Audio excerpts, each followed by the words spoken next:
ine-expect ko na patay na to kasi parang nangingisay na eh. Pero mag-isang linggo na buhay pa rin siya. Ibig sabihin may sakit lang pala siya. Kawawa naman.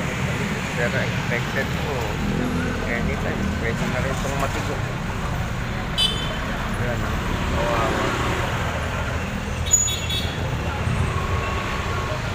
Sana may tumulong dito.